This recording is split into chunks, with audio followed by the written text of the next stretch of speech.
हमारा टॉपिक है 11th class के 6th चैप्टर का पार्ट 8, जिसमें हम पढ़ेंगे सेकेंडरी ग्रोथ के बारे में, यानी कि द्वितीयक वृद्धि के बारे में। तो स्टार्ट करें हम।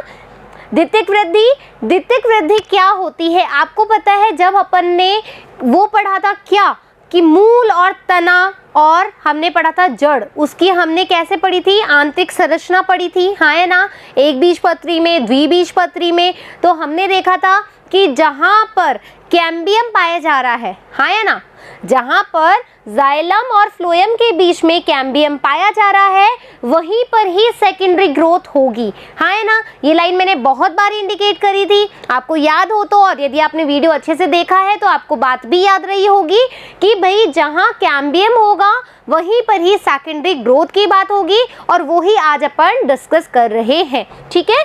तो मूल तथा तना, ठीक है, मूल एवं जो तना होता है हमारा, ठीक है, क्या हुआ?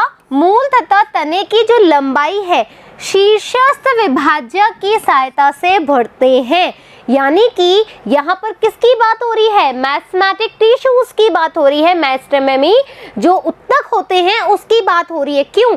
क्योंकि हमने बोला है मूल तथा तने की लंबाई, भाई जब एपिकल मेरिस्टेम जो कि शीर्ष पर होंगे, इस तरीके से, है ना, इस तरीके से जो शीर्ष पर होंगे दोनों के, वो किसके लिए प्रेरणादायक होते हैं? वो किसको बढ़ाते हैं? वो हमेशा किसको बढ़ाएंगे? उनकी लंबाई को। तो मूल व तने की लंबाई में शीर्षित विभाज्य की सहायता से वो बढ़ते हैं, यानी कि एपिकल मेरिस्टेम। किसकी बात कर रही हूँ मैं यहाँ पे? एपिकल मेरिस्टेम की सहायता से वो लंबाई में वृद्धि करते हैं। इसे क्या कहते हैं? प्राथमिक वृद्धि। सीधे सिंपल बात बताऊं, यदि पौधा और पेड़ यदि लंबा बढ़ रहा है ना, लंबाई की तरफ जा रहा है, तो वो कौन सी वृद्धि होगी? प्राइमरी ग्रोथ होगी, प्राथमिक वृद्धि होगी।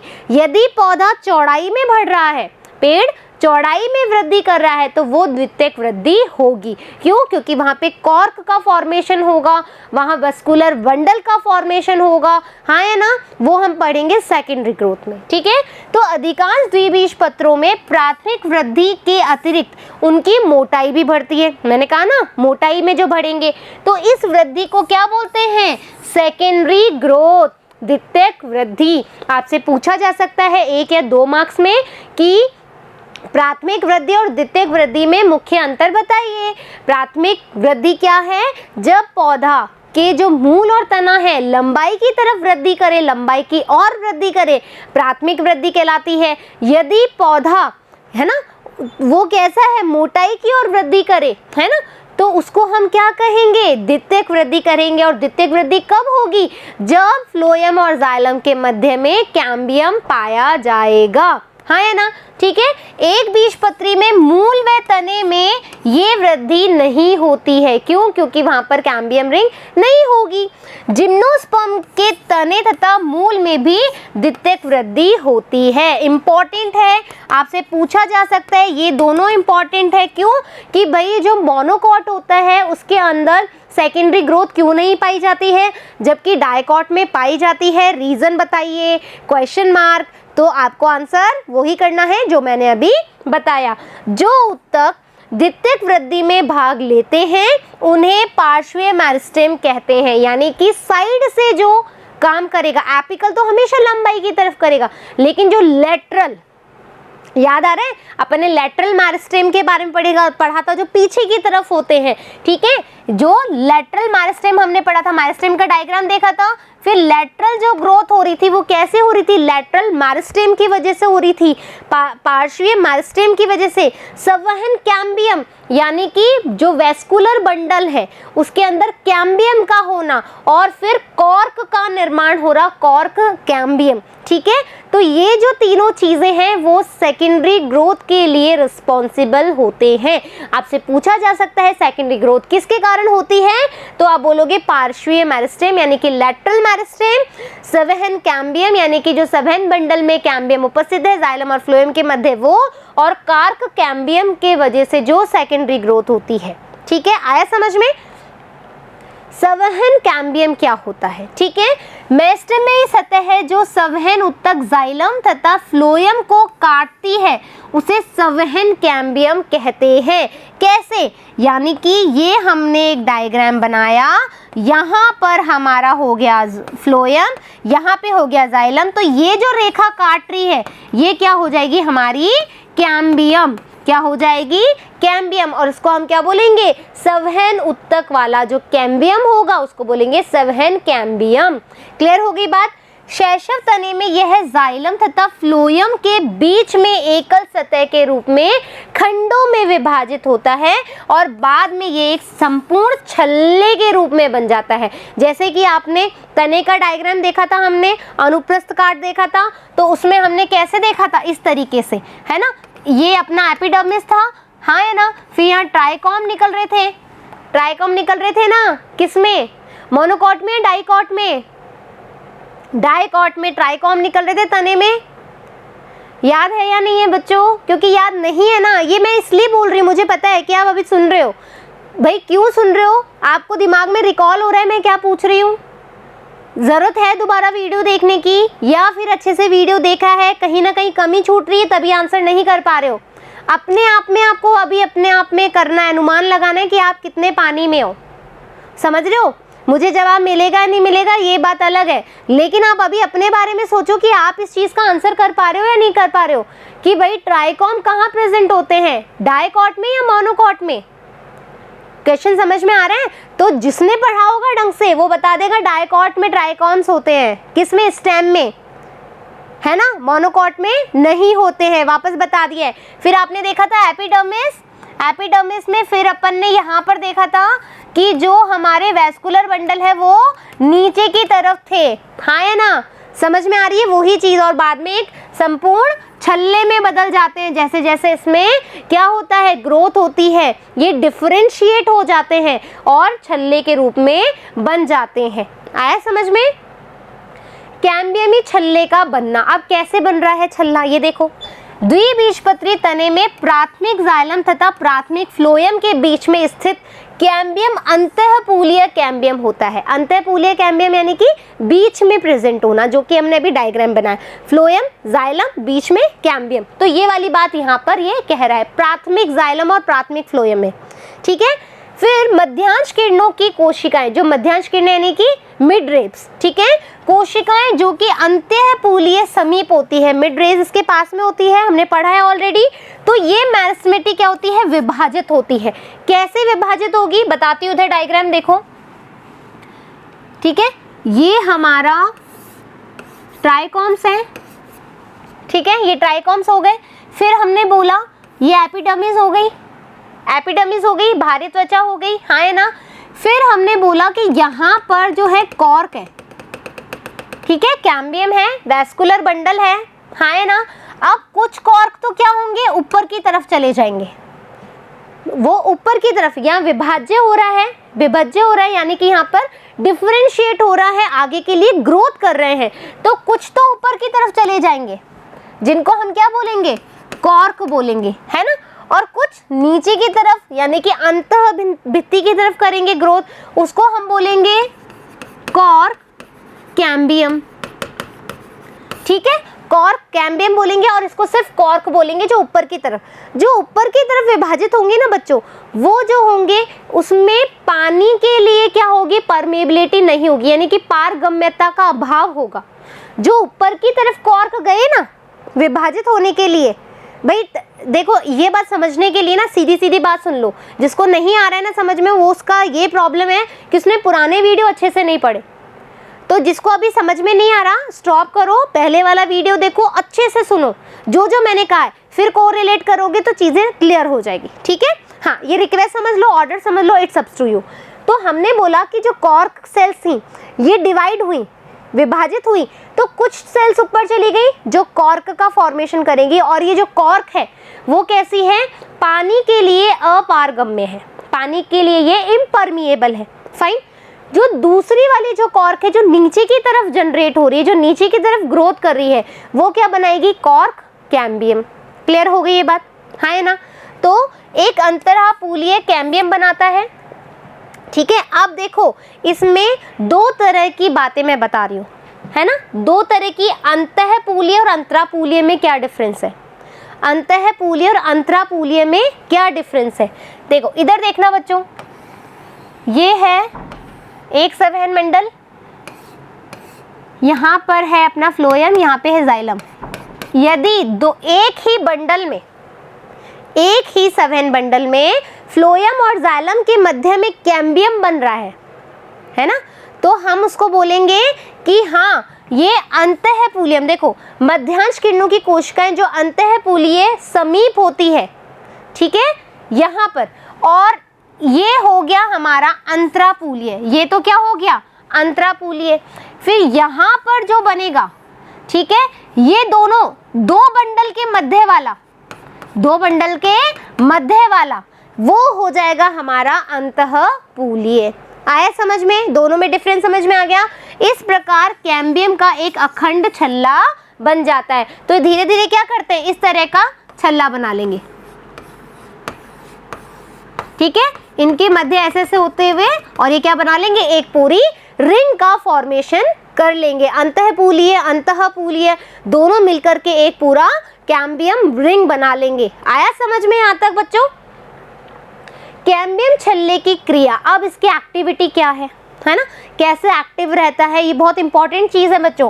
कैम्बियम छल्ला सक्रिय हो जाता है और बाहर तथा भीतर दोनों की ओर नई कोशिकाएं बनाता है। जैसे कि मैंने बताया था कि जो कैम्बियम रिंग है वो बाहर और अंदर दोनों तरफ क्या करेगा, अपनी एक्टिविटी शो करेगा, सक्रिय हो जाएगा और नई कोशिकाओं का निर्माण करेगा।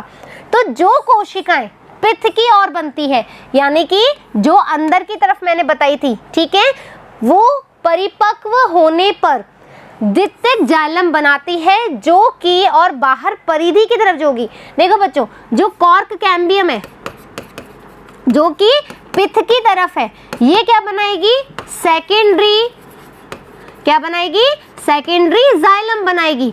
और जो बाहर परिधि की तरफ होती है, बाहर एपिडर्मिस की तरफ, परिधि की तरफ होगी, वो क्या करेंगी, द्वितीयक फ्लोएम बनाएंगी। ये क्या बनाएगी, सेकेंडरी फ्लोएम बनाएगी।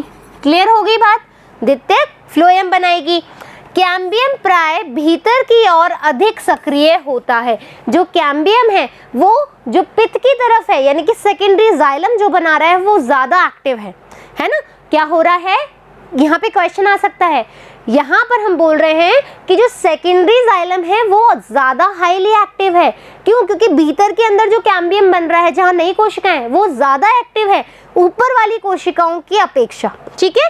तो कैम्बियम प्राय भीतर की ओर अधिक सक्रिय होता है, जबकि बाहर इतना सक्रिय नहीं होता।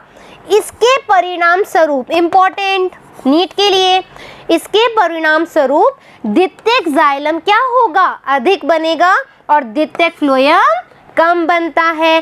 क्यों, क्योंकि जो कॉर्क कैम्बियम है, जो कॉर्क कैम्बियम रिंग है, वो इंटरनली यानी पित्त की तरफ क्या है, ज्यादा एक्टिव है, इसलिए वो सेकेंडरी जाइलम फॉर्मेशन कर रही है। लेकिन बाहर की तरफ जो कि सेकेंडरी फ्लोएम बनाती है, वो कम एक्टिवेट है ना, कम एक्टिव है, जिसकी वजह से कम सेकेंडरी फ्लोएम बन रहा है। क्लियर बात, आगे बढ़े। द्वितीयक फ्लोएम शीघ्र ही एक सघन पिंड बना लेता है। जो फ्लोएम है वो क्या करेगा, एक सघन पिंड में परिवर्तित हो जाएगा। क्यों, क्योंकि मैचुरेशन हो गया, वहां पे नई सेल्स नहीं बन रही है, सक्रिय नहीं है, तो सघन पिंड बना लेगा। अंततः प्राथमिक व द्वितीयक फ्लोएम धीरे धीरे दब जाते हैं, सप्रेस हो जाते हैं। क्योंकि इंपॉर्टेंट, क्योंकि द्वितीयक जाइलम अखंड रूप से बनते रहते हैं।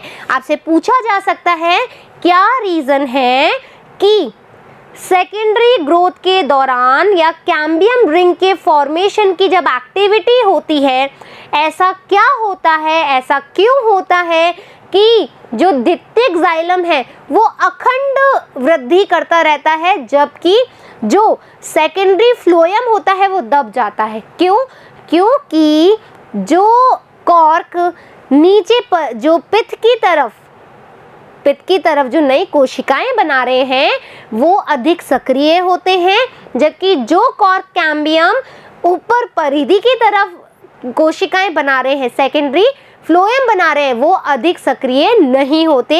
यही रीजन है कि सेकेंडरी फ्लोएम कुछ समय बाद दब जाते हैं, क्योंकि उनमें विभाजन नहीं हो रहा है, नई कोशिकाएं नहीं बन रही है, क्योंकि वहां पर एक्टिवेशन कम है। लेकिन जो सेकेंडरी जाइलम है वहां पर क्या हो रहा है, क्या हो रहा है बच्चों, वहां पर जो शीघ्र विभाजन हो रहा है उसकी वजह से ये अखंड कंटिन्यूअसली क्या करते जा रहे हैं, विभाजित होते जा रहे हैं, नई सेल्स का फॉर्मेशन करते जा रहे हैं। क्लियर?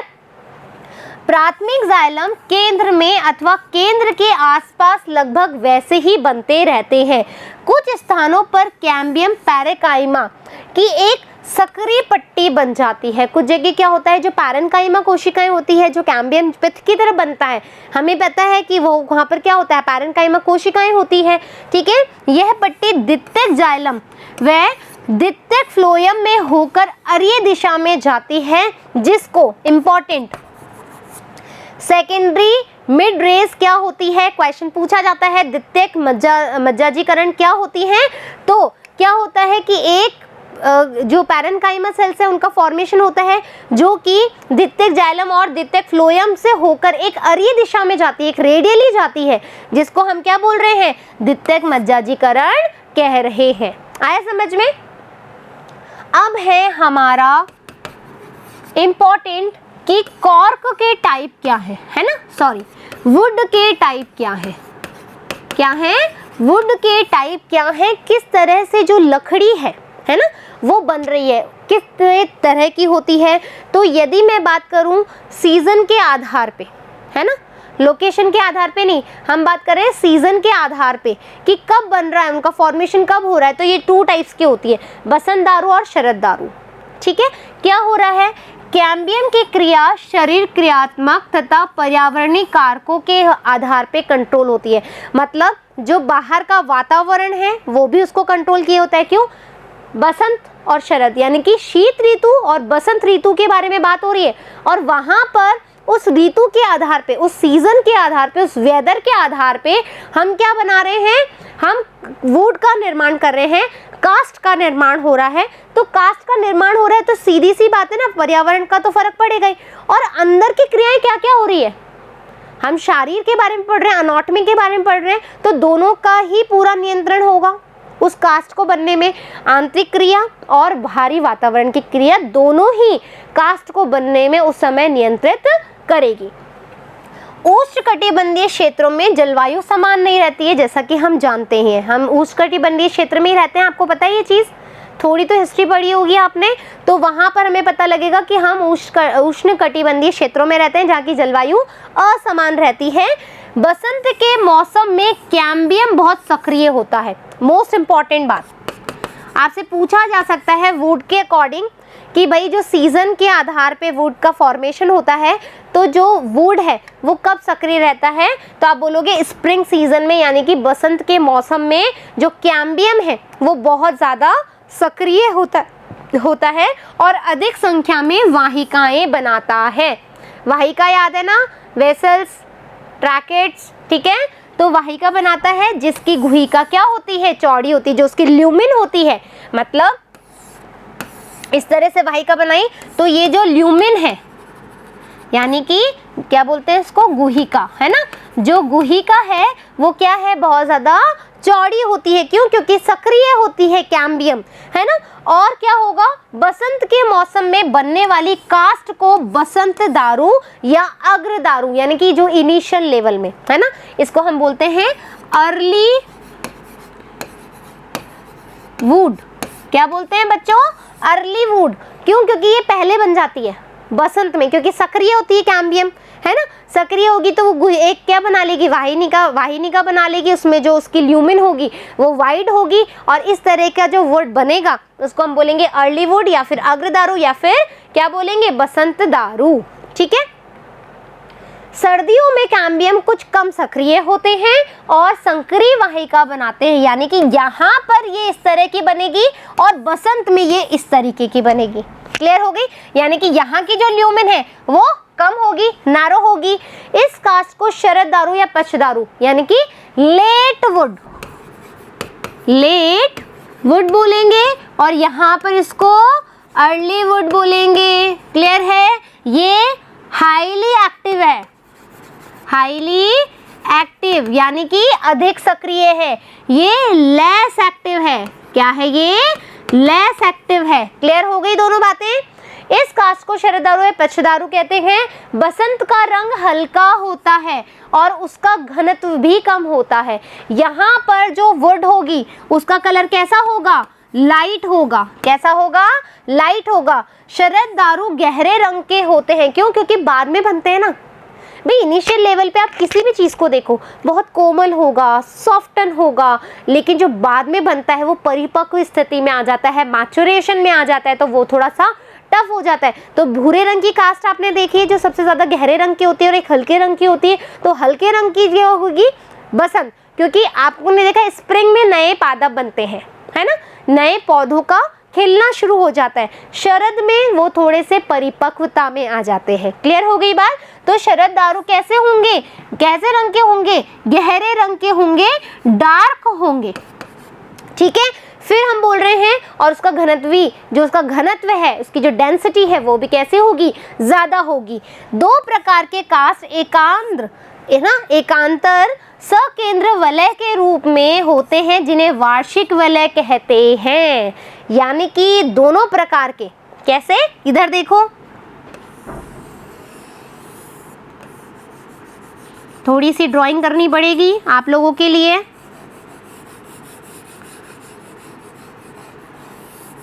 ठीक है, ये मैंने ड्राइंग कर दी और फिर ये एक लाइट, फिर ये एक लाइट और फिर ये थोड़ी सी डार्क। ठीक है, मैं चाहती तो इसको मोटा भी ले लेती, लेकिन क्या है थोड़ा सा टाइम नहीं लगे। अब बच्चों देखो, वापस से डिलीट करके बना देती हूँ, ज़्यादा अच्छा लगेगा क्योंकि समझ में आना चाहिए चीज़ों को। 2 मिनट में डिलीट हो जाएगी, गायब। अब मैं बनाती हूँ वापस से। ठीक है, अब देखिएगा आप।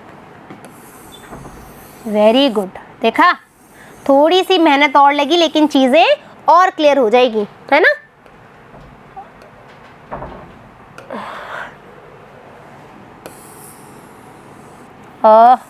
This one and this one. अब आप ये देख रहे हो, कभी मैंने आपको एक चैप्टर पढ़ाया था 11th में ही। मैंने आपको बोला था कि अपन प्लांट्स की एज को पता लगा सकते हैं, है ना। कैसे पता लगा सकते हैं? ये जो रिंग्स होती हैं इनको गिन करके। ठीक है, तो जो पतली रिंग होगी जिसका घनत्व कम होगा वो कौन सी होगी? बसंत दारू या फिर अर्ली वुड। जो मोटी होगी, जो गहरे रंग की होगी, वो कौन सी होगी? शरद दारू। तो भाई पता लगा सकते हैं अपन, जितनी रिंग्स होगी उतने वर्ष का ये होगा। इस वलय को हम क्या बोलते हैं? वार्षिक वलय कहते हैं। और इन वार्षिक वलयों को गिनकर वृक्ष की आयु का पता लगाया जा सकता है। आया समझ में? 1 2 3 4। क्लियर हो गई? तो डार्क जो होगी, देखो कभी भी आप कास्ट को काटते हो तो जो एक पूरा जो तना मिलेगा आपको, उसमें बहुत सारी लेयर्स होंगी। उन लेयर्स को आप देखोगे कुछ हल्के रंग की होगी और कुछ गहरे रंग की होती है। डेफिनेटली ऐसा होता है। ठीक है, आप देखना, ये आप कहीं पर लकड़ी कट रही हो तो वहाँ जाके देख सकते हो, स्पेशली काटने की ज़रूरत नहीं है। ठीक है, फिर अंतः कास्ट में जो सरदारू है, लंबी आयु वाले वृक्ष को द्वितीय जाइलम तथा अधिकांश भाग विशिष्ट जो होता है वो तने का केंद्रीय भाग अथवा सबसे भीतरी भाग जो होता है काले भूरे रंग का हो जाता है। अब अपन सेकेंडरी जाइलम के अंदर की ग्रोथ के बारे में बात कर रहे हैं। क्या हो रहा है कि जो तने का केंद्रीय भाग है जो पित्त की तरफ है ना, और सबसे भीतरी भाग वो कैसा होगा? काले भूरे रंग का होगा। और इसे अंतः कास्ट कहते हैं। क्या कहते हैं? अंतः कास्ट। और ये कैसे होगी? हमेशा हार्ड होगी। कैसी होगी? कठोर होगी, हार्ड होगी। अंतः कास्ट में बहुत से कार्बनिक यौगिक जैसे कि टैनिन, रेजिन, तेल, गोंद, ये सुशुद्धदार है ना पदार्थ, यानी कि यहाँ हम क्या बोल रहे हैं? तेल। यहाँ पर हमने ये बात करी कि जो सेकेंडरी मेटाबोलाइट्स होते हैं, सेकेंडरी मेटाबोलाइट्स जो सेकेंडरी ग्रोथ के बाद मिलते हैं हमको, और जैसे ही हम पौधे को काटते हैं या कोई माइक्रोबियल एक्टिविटी आप देखोगे, है ना, कोई जर्म्स लग गया, कोई इंसेक्ट का इन्फेक्शन हो गया प्लांट को, भाई कहते हैं ना अपन कीड़ा लग गया पौधे में, सुना है ना ये बात, तो माइक्रोबियल एक्टिविटी हो गई, माइक्रोबियल इन्फेक्शन हो गया, तो उस दौरान जो पौधे अपने बचाव में कुछ जो है केमिकल्स रिलीज करते हैं जिनको हम सेकेंडरी मेटाबोलाइट्स कहते हैं, जो तेल हम यूज़ करते हैं, कलर्स हम यूज़ करते हैं, गॉन जो यूज़ करते हैं, पेपर जो हम यूज़ करते हैं, डाई वाई के लिए अपन जो कलर यूज़ करते हैं, वो सब सेकेंडरी मेटाबोलाइट्स के ही कारण हमें मिल पाते हैं। ये पदार्थ अंतःकाष्ठ को कठोर, चिरस्थायी यानी कि लंबी आयु तक बनाता है और लकड़ी को सूक्ष्म जीवियों से और कीड़ों से भी बचाता है। जैसा कि मैंने कहा, जैसे ही कीड़ा लगता है तो पौधे में एक्टिविटी शुरू हो जाती है उसके अगेंस्ट, और ये कुछ ऐसे जो केमिकल्स को रिलीज करता है ताकि उसको उस जो इन्फेक्शन है उसको रोका जा सके। तो पौधों में भी इक्वालिटी होता है, इसीलिए अपन कहते हैं कि जो प्लांट्स हैं वो चल नहीं सकते, है ना, लेकिन वो हमारी तरह फील कर सकते हैं, क्योंकि उनमें भी इन्फेक्शन होता है तो वो भी अपनी बॉडी के द्वारा क्या करते हैं, रिएक्टिविटी देते हैं, है ना, अगेंस्ट में रिएक्शन देते हैं। इस क्षेत्र में मृत तत्व होते हैं जिनकी भित्ति बहुत लिग्निनी होती है। कैसे होते हैं, लिग्नॉइड होते हैं, लिग्निफाइड इनकी वॉल होती है। इसे क्या कहते हैं, हृदय दारू यानी कि हार्ट, है ना, हार्ट वुड होती है। एक होती है इंग्लिश में कहते हैं, देखो हार्ट वुड, और एक होती है सैप वुड। ये किस हिसाब से है बच्चों, लोकेशन के हिसाब से, यानी कि कहाँ पर ये प्रेजेंट होती है उस हिसाब से ये है। अंतःदारू हमने बोला जो कि अंदर की तरफ पत्ती की तरफ प्रेजेंट है, और हमने हृदय दारू बोला ये मृत तत्व होते हैं और ये मोटी भित्ति वाले होते हैं, बाहर की तरफ होते हैं। अंतःकाष्ठ पानी का संवहन नहीं करता, जो अंतःकाष्ठ होता है वो पानी का संवहन नहीं करता है, ये केवल तने को क्या करता है, मैकेनिकल सपोर्ट प्रोवाइड करता है। आपसे पूछा जा सकता है कि जो सैपवुड होता है वो क्या करता है, किसके लिए इंपॉर्टेंट है, वो मैकेनिकल सपोर्ट के लिए इंपॉर्टेंट होता है। द्वितीयक जाइलम की परिधि क्षेत्र को रसदारू कहते हैं। द्वितीयक जाइलम की परिधि क्षेत्र को, जो द्वितीयक जाइलम है उसका जो पेरिफेरल एरिया है उसमें जो रसदारू होते हैं उसको हम क्या कहते हैं, रसदारू कहते हैं, जो हल्के रंग का होता है और जिसमें सजीव पैरेन्काइमा कोशिकाएं भी होती है। आया समझ में, रसदारू क्या है, जो कि हमारा द्वितीयक जाइलम है उसकी परिधि की ओर जो प्रेजेंट होता है वो रसदारू कहलाता है। इनमें पैरेन्काइमा सेल्स होती हैं। ये मूल से पानी तथा खनिज लवणों का अवशोषण करके उसको पत्तियों तक पहुंचाने का कार्य करता है। रसदारू ये काम करते हैं। क्लियर हो गई बात। फिर हम देखेंगे कॉर्क कैम्बियम, है ना, कॉर्क कैम्बियम की और क्या क्या एक्टिविटीज है, किस तरीके से इनमें चीजें इन्वॉल्व होती है वो चीज। तने के परिधि में वृद्धि के साथ साथ बाहरी वलकुट तथा बाहरी त्वचा, ठीक है, तने की परिधि में क्या हो रहा है, बाहरी वलकुट और बाहरी त्वचा की सतह टूट जाती है, यानी कि ये ट्राइकोम्स है, ये एपिडर्मिस है, यहाँ पे हमारा क्या है भाई, याद आ रहा है क्या, इसको हम क्या बोलेंगे, वलकुट। एपिडर्मिस के ठीक नीचे जिसको मैंने इंग्लिश में कॉर्टेक्स बोला था, हाँ है ना। अब इसकी सतह क्या हो रही है, ब्रेक डाउन हो रही है, टूट रही है, और उन्हें नई संरक्षी कोशिकाओं की सतह की आवश्यकता होती है। तो ये क्या कर रहे हैं, नई कोशिकाओं की फॉर्मेशन के लिए उतारू हो रहे हैं कि हाँ, क्यों, क्योंकि यहाँ पर ये सतह क्या हो रही है, ब्रेक डाउन हो रही है, इसलिए एक दूसरे को मैस्मेटिक उत्तक तैयार हो जाता है। अब एक बार बताओ, नई कोशिकाएं बनानी है कौन सा उत्तक चाहिए, मैस्मेटिक उत्तक चाहिए, हाँ या ना, ये तो बताइए अपन को, जिसे कॉर्क कैम्बियम अथवा कागजन कहते हैं। बेटो बहुत ज्यादा इंपॉर्टेंट है, ठीक है। कॉर्क कैम्बियम को हम क्या कहते हैं, कागजन भी कहते हैं। कॉर्क कैम्बियम को क्वेश्चन आता है नीट में कि कॉर्क कैम्बियम को और किस नाम से जानता है, या कागजन क्या होता है।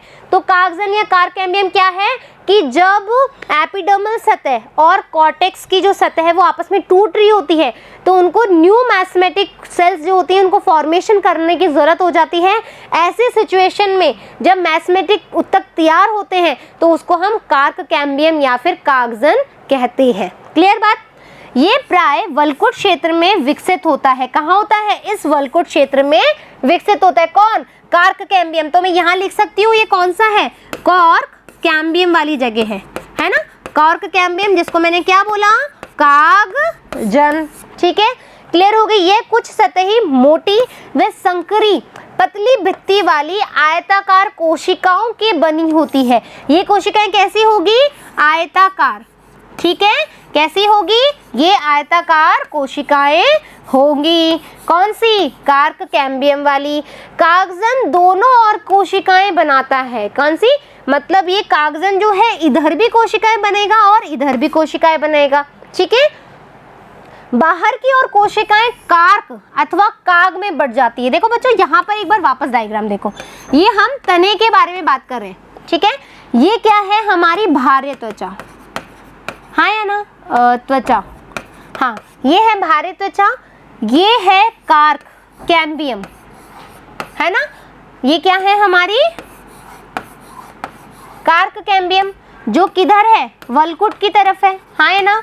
तो वलकुट है, इसको मैं अंदर लिख रही हूँ कार्क कैम्बियम, याद रहेगा। अब क्या बोला? कार्क कैम्बियम यदि बाहर की तरफ बट रहा है, बाहरी भित्ति पर, तो इसको हम बोलेंगे कार्क। ठीक है, और काग, क्या बोलेंगे? कार्क या फिर काग।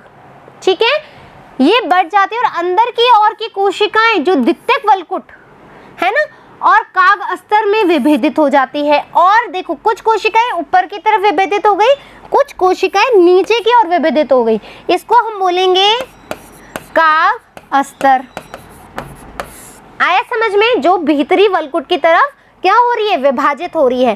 कार्क में पानी प्रवेश नहीं करता। मैंने आपको पहले बताया, कार्क में क्या हो रहा है? वाटर जो है ना, इम्परमिएबल है, इम्परमिएबल है, यानी कि पानी अपारगम्य है। अपारगम्य किसमें? कॉर्क में। पानी क्या है? अपारगम्य है। किसके अंदर? कॉर्क में, जो कि बाहरी त्वचा की तरफ क्या कर रही है? विभाजित हो रही है। ठीक है, इसकी कोशिका भित्ति पर सुबेरिन जमा होता है। और मैंने आपको पता भी बोला भी है कि जहाँ क्यूटिकल सुबेरिन पाया जा रहा है वहाँ पर पानी का अवशोषण कम होता है। ठीक है, क्योंकि वहाँ पर एक मोम की तरह सतह बन जाती है। द्वितीयक वलकुट की कोशिकाएं जो है पैरेन्काइमा वाली होती है, जो द्वितीयक वलकुट बना रही है ना, कागस्तर बना रही है। यहाँ पर जो कोशिकाएं होगी वो कैसी होंगी? पैरेन्काइमा की होगी। कैसी होगी? पैरेन्काइमा की होगी।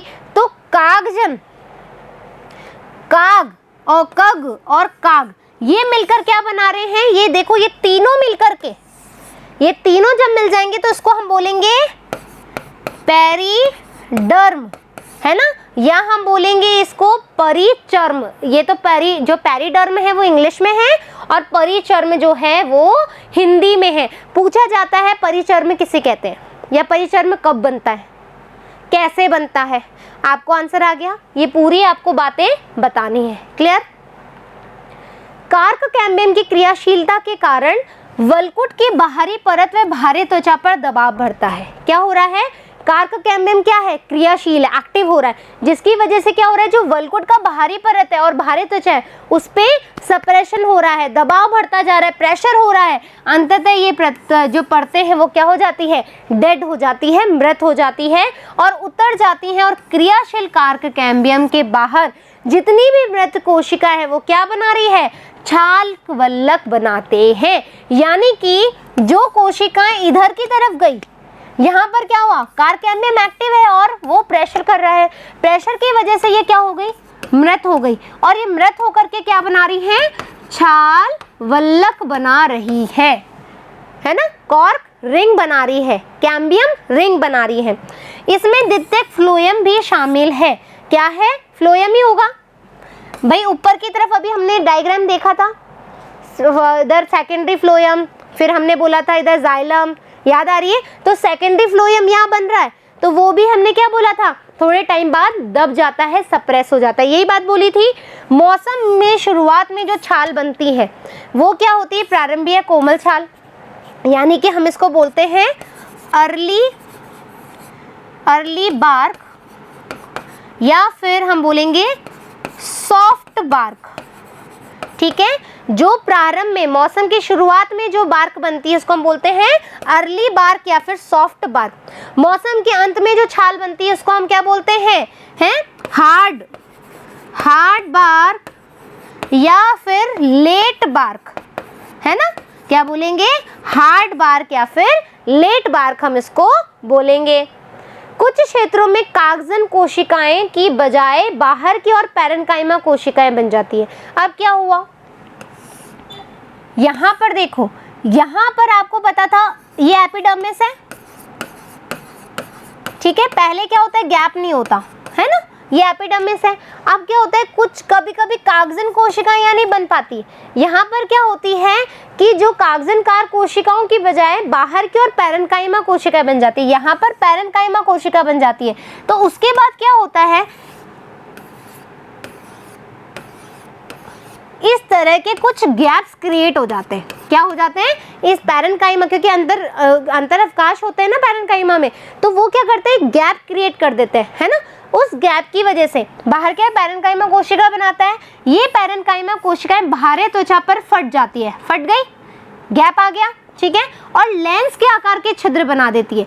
ये जो है यहाँ पर लेंस के आकार के क्या बनाएगी, छिद्र बना देगी, और इसमें क्या होगा, इसको हम कहते हैं वातरंध्र। वातरंध्र जो पोर्स क्रिएट होते हैं, और ये पोर्स क्या काम करते हैं, गैसों का विनिमय का काम करते हैं। तो ये भारी वायुमंडल व तने के भीतरी ऊतकों में गैसों का आदान प्रदान करते हैं, और ये अधिकांश काष्ठीय वृक्षों में पाए जाते हैं। पूछा जा सकता है, जो पैरेन्काइमा जो वातरंध्र क्रिएट करती है, पोर्स क्रिएट करती है, वो किन में पाए जाते हैं, जो वुडी प्लांट्स होते हैं, काष्ठीय प्लांट्स होते हैं, उनमें, ठीक है। अब मूल में द्वितीयक वृद्धि, अब हम देखेंगे कि जो रूट है उसकी जो सेकेंडरी ग्रोथ है वो कैसे होती है। अभी हमने तने में देखी, तो द्विबीजपत्री मूल में संवहन कैम्बियम का उद्भव पूर्णतः द्वितीयक होता है। जो संवहन कैम्बियम यानी कि जो जाइलम और फ्लोएम के बीच में कैम्बियम है, वो किसको दिखा रहा है, सेकेंडरी ग्रोथ को दिखा रहा है। ये फ्लोएम बंडल के तुरंत नीचे, जो फ्लोएम बंडल बनता है उसके तुरंत नीचे और परिरंभ ऊतक के कुछ भाग प्रोटोजाइलम के ऊपरी स्थित ऊतकों से उत्पन्न होता है और एक अखंड लहरदार छल्ला बनाता है। क्या क्या बोला, वापस बता रही हूँ कि जो ये बंडल है ये कहाँ बनेगा, यह है फ्लोएम बंडल के तुरंत नीचे, है ना। जो फ्लोएम होगा उसके जस्ट नीचे परिरंभ ऊतक के कुछ भाग और प्रोटोजाइलम के ऊपर स्थित ऊतकों से उत्पन्न होगा। यानी जो परिरंभ होगा, है ना, और जो यहाँ पर हमारा क्या हुआ प्रोटोजाइलम, और जो हमारा प्रोटोजाइलम होगा उसके ठीक यहाँ पर जो बनेगा वो क्या होगा, ये संवहन कैम्बियम होगा, और क्या होगा, एक अखंड लहरदार छल्ला बनाएगा। यानी अखंड लहरदार इस तरह का छल्ला बनाएगा। ये देखो दिख रहा है, इधर एक बार वो ले लूँ, कलर चेंज कर लूँ, ये देखो यहाँ पर आपको दिख रहा है ये लहरदार दिख रहा है। तो इस तरह का ये छल्ला क्रिएट हो जाता है। बाद में ये वृत्ताकार बन जाता है। ये देखो बाद में ये कैसा बन गया, ये लहरदार था और यहाँ पर ये पूरा कैसा बन गया, वृत्ताकार रिंग बन गया, क्रिएट हो गई। ये बाद में वृत्ताकार बन जाता है।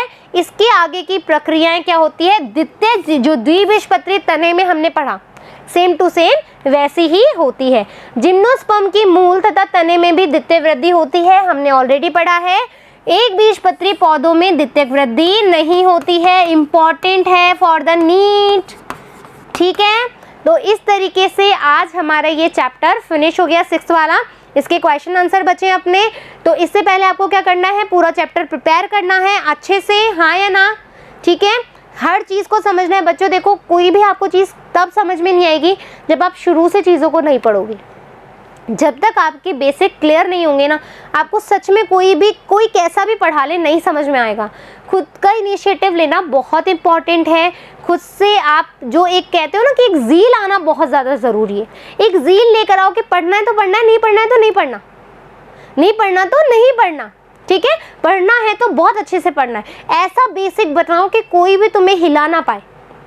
अपने आप को इतना स्ट्रांग बनाओ कि कोई भी तुमसे कोई क्वेश्चन पूछ ले, तुम उसका फटाफट आंसर करो, वो भी एकदम कॉन्फिडेंटली, कि सामने वाले को भी लगे कि क्या पढ़ाई करी है इस बंदे ने या इस बंदी ने, हाँ है ना। तो इस तरीके से आपको पढ़ना है बच्चों। मेरी तो यही रिक्वेस्ट है, कोई क्वेश्चन आता है कमेंट बॉक्स में लिख सकते हो, कुछ आंसर होता है तो वो भी लिख सकते हो, कोई डाउट होता है वो भी आप कमेंट बॉक्स में लिख सकते हो, ठीक है। कोई इम्प्रूव करना है वो भी आप लिख सकते हो। फिर मिलेंगे नए पार्ट के साथ में। धन्यवाद।